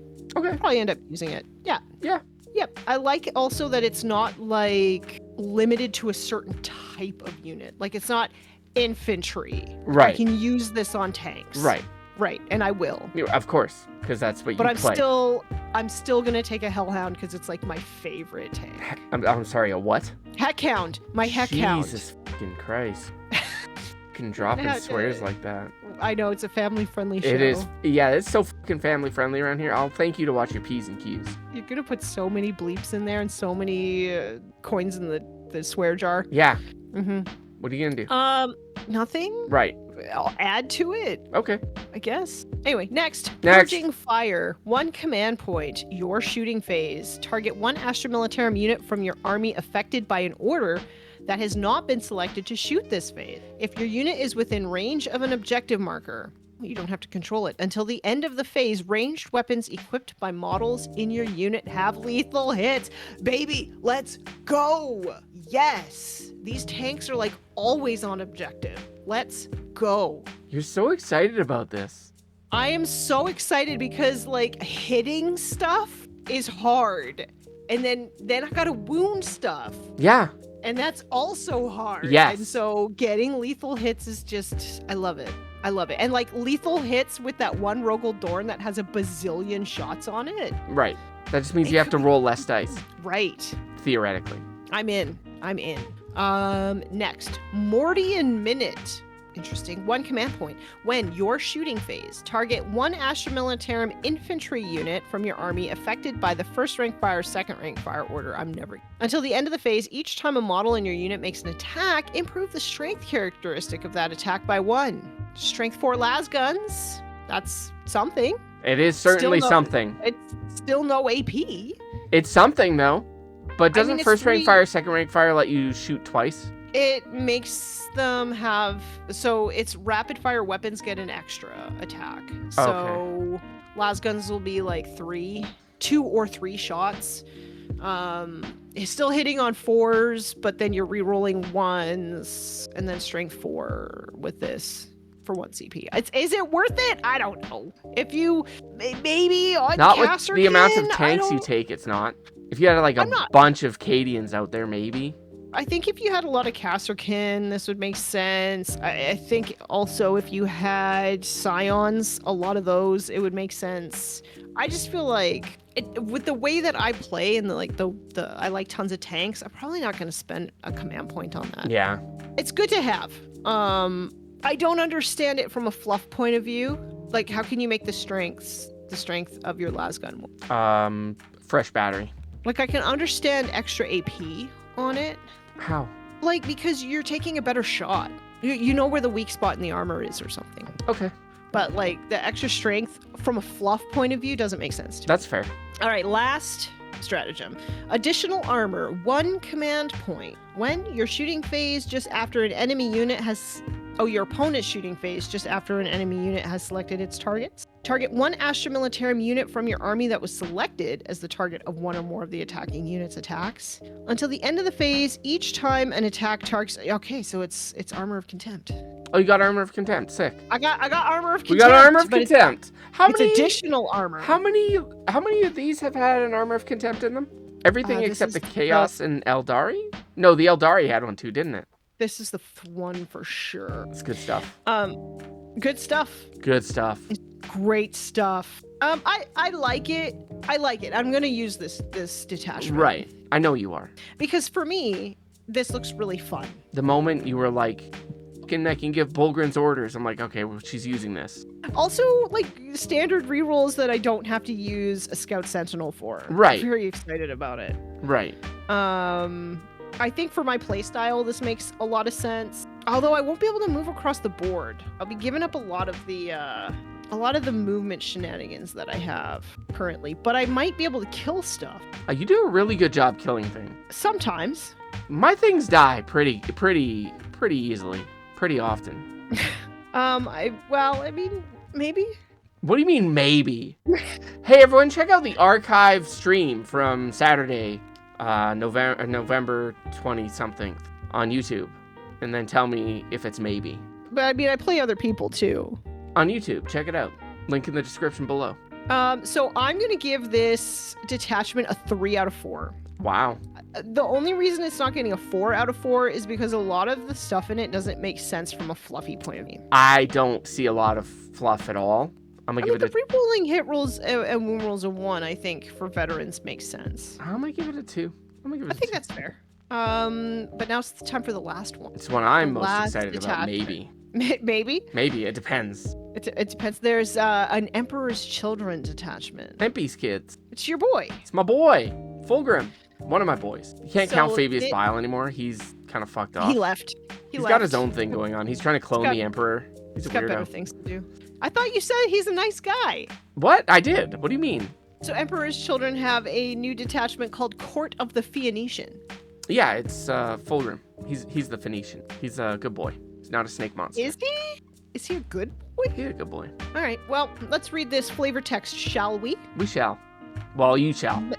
Many are the Emperor's children that seek to join their demonic gene-sire in his excessive spectacles of sublime artistry. Such warbands often style themselves as Fulgrim's Court, a mocking reflection of the circles of patronized champions he once favored with his intoxicating presence. These overstimulated warriors lose themselves in hedonistic battle, aiming to commit exquisite acts of martial prowess to prove themselves worthy of the demonic Primarch's fleeting approbation and bask in the adulation they know is theirs by right. There was a lot of big words in that. There's a lot of big words in there. Right. So what do you think? What do you think this is going to be all about? Melee heavy. Okay. I think this is going to be big melee heavy, focusing on whatever the guys with the big tall heads are. Okay, so let's read this detachment rule. Sensational performance. Emperor's Children units from your army have the following ability. Sensational performance. Each time this unit is selected to fight, if this unit made a charge move this turn, it can use this ability. If it does, until the end of the phase, this unit cannot target a unit it was within engagement range of at the start of the turn. This unit cannot target a unit that was the target of another unit's charge or attack this phase. Improve the strength and armor penetration characteristics of this unit's melee weapons by 1. What can it target? Sorry, that was a jumble of mess. So you got a charge. That was a GW classic right there. Right. So you complete a charge, and then you can't fight something that it started engagement range of. God. Each time this unit is selected to fight if the unit made a charge move. Okay, we got that. Yeah. This unit cannot target a unit it was within engagement range of at the start of the turn.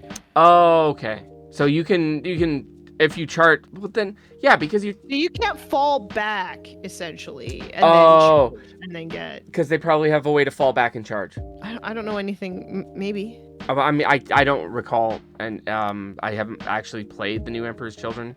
Oh, interesting. I have Emperor's Children for you. I know you do. This unit cannot target a unit that was the target of another unit's charge or attack. So they have to do their own charge. Right. Okay. I think I get it.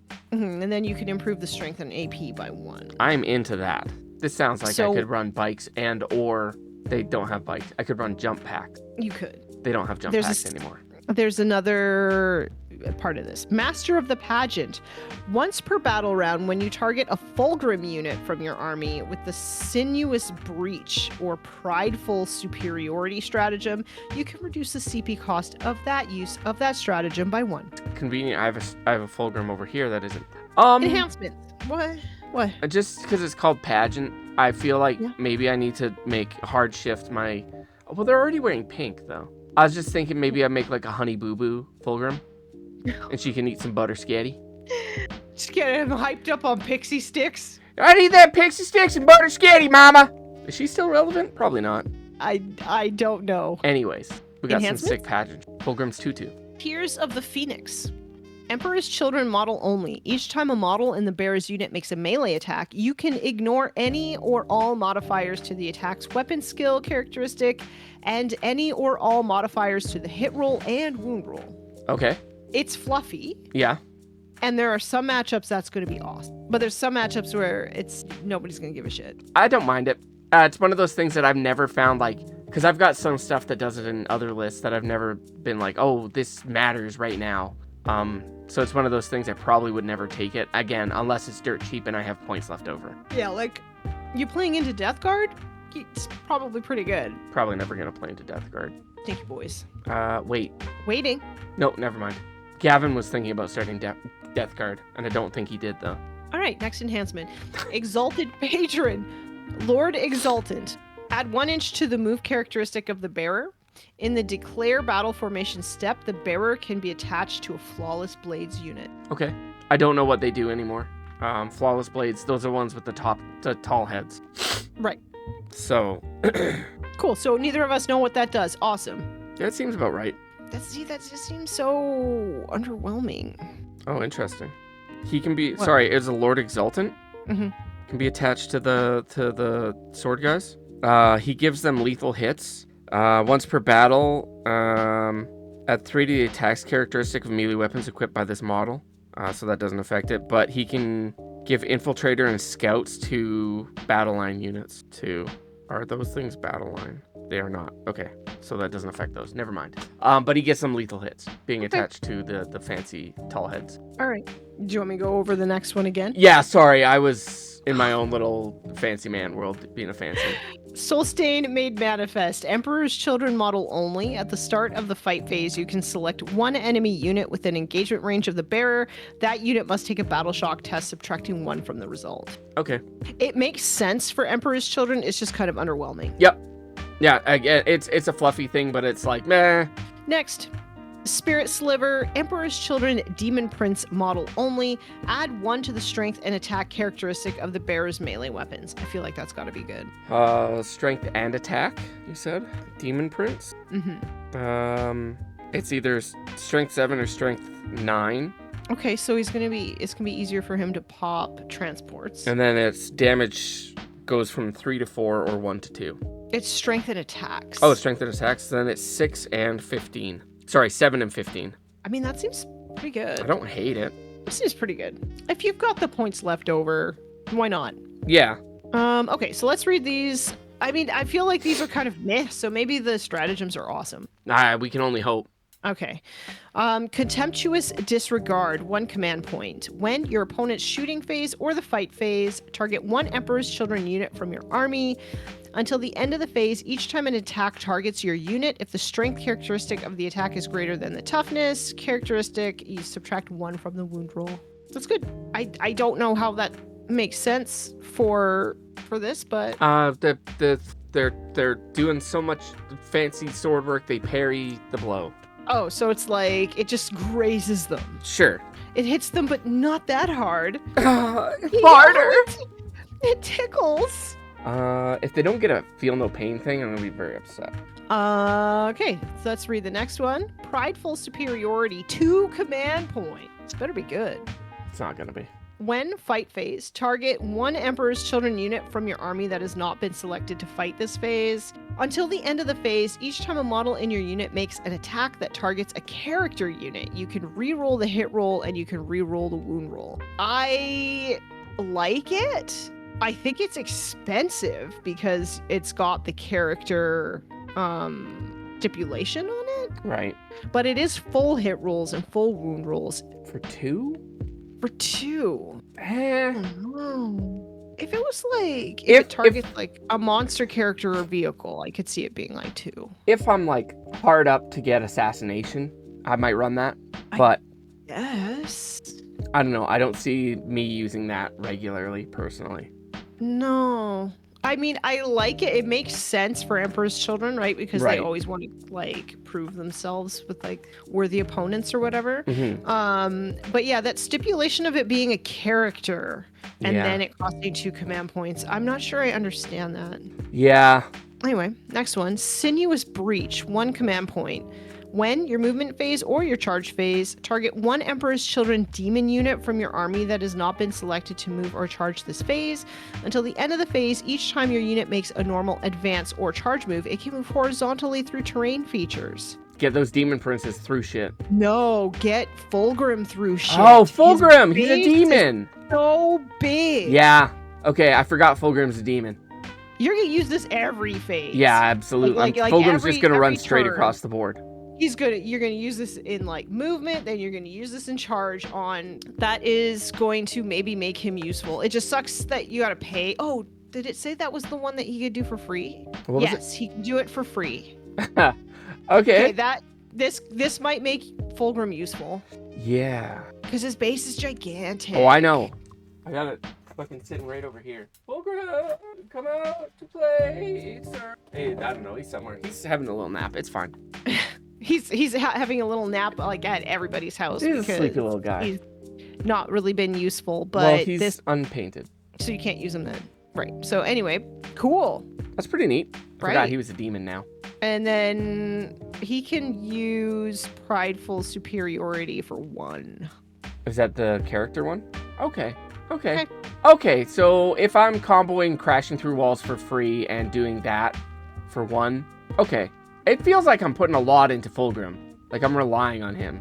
I mean, I don't necessarily think you're always going to be using prideful superiority. But like if he's got to go into like one of his brothers or something, or like say he's got to go into like Vitrix Guard or some bullshit unit. It's a Vitrix Guard. The new ultra like scary unit. Oh. Yeah. I didn't know that existed. Right. And like anything that has a character attached gains the character keyword. Right. So I mean I can see it. I can see the usefulness. It's just at 2 command points it's expensive. Right.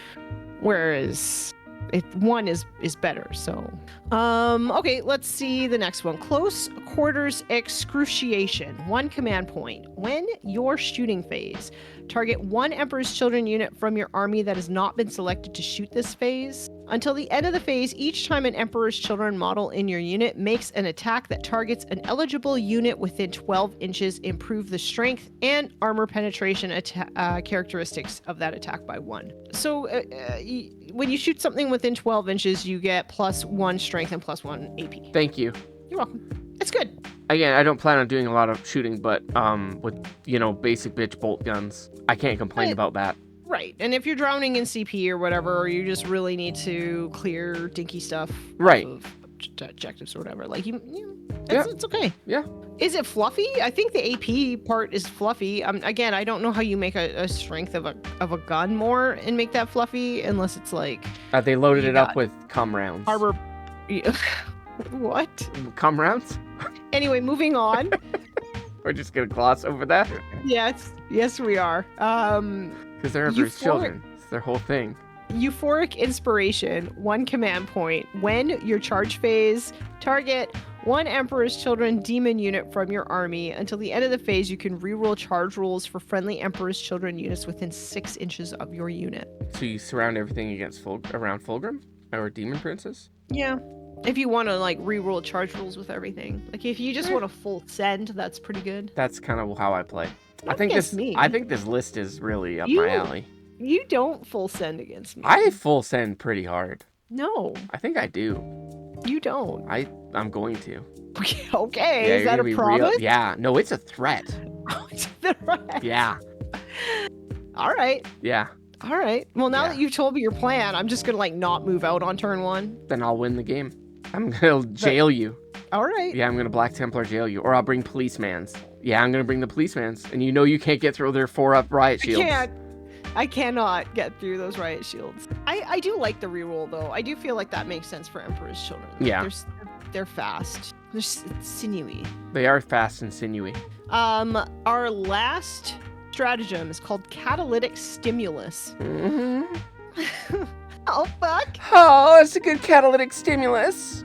1 command point. When your opponent's shooting phase just after an enemy unit has shot, target 1 Emperor's Children unit from your army that lost 1 or more wounds as a result of those attacks. Your unit can make a stimulus move. Okay. To do so, roll 1d6. Models in your unit move a number of inches up to the result, but your unit must end that move as close as possible to the closest enemy unit, excluding aircraft. It's a surge, okay. And you can be moved into engagement. Okay, so I feel like that's very fluffy. It is. That's I actually don't hate that. Mm-hmm.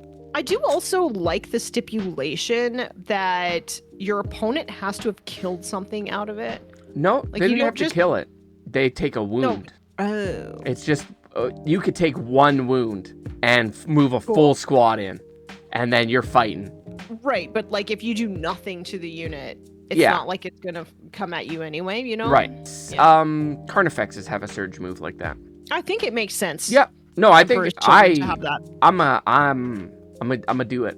You ready? Oh man, can you imagine you bring Fulgrim and you just do 1 freaking wound and then he rolls a 6 and he's 6 inches and he's like in you and you're like, he's in you. Oh yeah, he's in you. That's all he ever wanted. Yeah. If the Emperor would have just let him in, would have been fine. Right. I'm gonna give this a 3.5. Wow, 3.5. Yeah. Why is that? I think it's really on theme for Emperor's Children. Okay. I think in terms of theme, I like the strategy. I like the stratagems. I also think it seems like really fun, at least to play. And to like make Fulgrim possibly work now. Yeah. Yeah. I think it's a good try to make Fulgrim work. So I'm here for it. I look forward to playing against this. You will one day. I need to practice my Black Templar before GameCon. In June. I mean, you're right. I could just play something else until like May and then just cram it all in a month and a half. Seems like something I would do. It does. I think that I would give Court of the Phoenician a 2.5. 2.5. Wow. I just am not 100% convinced that besides solving the Fulgrim problem potentially, I just don't really know if there's enough extra here to do enough damage. I think I could get there. Okay. Well, I stand by what I said. Flawless Blades, let's see. Their Bliss Blades are 4 attacks each, hitting on 2, strength 6, AP -3, 2 damage each. Strength what? Strength 6. And if they call upon demonic patrons, unmodified wound rolls of 3 score crits. So when you stick them with Mr. Man, what's his name? The Lord Exultant, who gives them lethals, you're getting lethals on 3s. Yeah. I don't know if it's enough to like make them super overpowered, but it might be enough to like make them good to the point where we see them more often. And I think that fans want to bring Fulgrim and they haven't been able to because he just doesn't work with the terrain. I wish Fulgrim had a guitar. Why don't you just model one on him? I also wish he didn't have bat wings and he had angel wings. I wish that he had Marathi's wings. I don't know what that means. Marathi is an Age of Sigmar model. She's got these giant wings. They're huge. Yeah, her. Yeah. Or like wings like angels from Diablo. I would like those. Anyway, This is off topic. Us? No. No. We never know. Not once. So those are the new detachments. Yeah. How do you feel about them overall? They're all right. We heard a lot of the same things tonight. It's the same problem that the edition has had for me the entire way through, with everything being kind of samey. Yeah. But at the same time, I do think that there are some problems that some factions have that are addressed, and I think that some factions have iconic models that haven't really been useful, and these detachments maybe are going to give them a breath of fresh air. Try and solve some of that. Yeah. Yeah. I agree. I think I get it. I get what they're doing. I appreciate it. From a casual and narrative perspective, I think they look good. Yeah, I think especially from like the narrative perspective, being able to use like those the characters that people aren't running because it's like, well, this sucks in competitive. It's like, yeah, but it's a really cool model and it's like super iconic. Like Fulgrim is a big fucking deal. And if no one's running him because his base size is just stupid, right? Now you can. If you want to run him, you're like, I'm going to run it. Although, to be fair, I would just run it anyway and play around it. Because I mutter nonsense like that. It's generally what I kind of do too, especially with my orcs. Right. I just play what I like and figure it out and try to make it work. Fulgrim's got fly. He can fly. Yeah, but the fly keyword is not great this edition. Yeah, but he can fly. So just fly over things instead of going through things. Well, now he can. Well, yeah, now he can. Now he can just go through whatever he wants. Right, he's just Kool-Aid Manning through every wall. That's right. Yeah. So I'm excited. I would really like to hear what maybe people who are faction specialists think in the comments down below.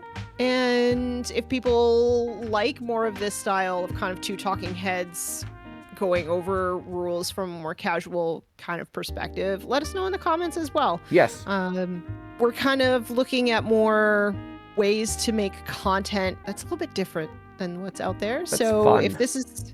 That's fun. So if you found this fun, give us a thumbs up. And if you would like to be part of one of the most wholesome and supportive Warhammer communities around, you can join the Patreon, which there is links down below in the description. And Patreon.com/thewarmistress probably. I think it's just War Mistress. Anyway, it'll be down below. There's links in the comments. There's links, and then there's also a few vanity URLs that if you buy something from them, we get a kickback. So it helps us to do hobby stuff.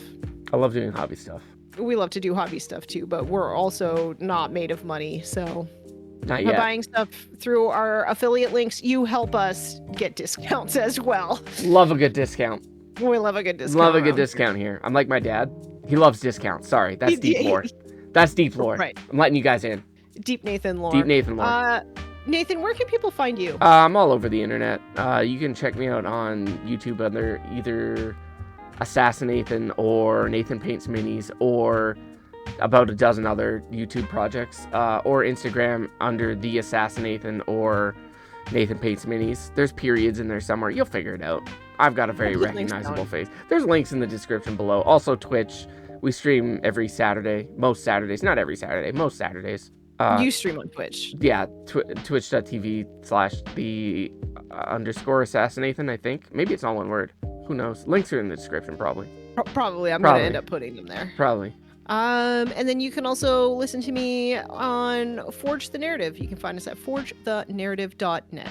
It's a competitive podcast. It's a lot different than this one. So if you really didn't like what we were doing here, I don't know really why you wouldn't. I don't know why you wouldn't love us. This is gold. But if you want perspective from a more competitive point of view, you can go listen to Forge. Neat. And that's it. So that's all we got for you. Yeah. So there was like points changes probably too, but I'm sure 1,000 other channels did that. So yeah, we didn't feel like we needed to do that. Also, because we don't know your factions. yeah, so. I don't care about your faction. I'm just gonna put that out there. Boom. I love your faction for you. That's what I'm gonna say. Well, see now But you got both perspectives on this channel. It's just on that note, we'll be back soon with probably more ramblings about wargaming. maybe shorts about the Grotmas Detachments as they come out. I don't know. We'll figure that out. We'll figure that out. We'll figure it out. Bye. Bye, everybody.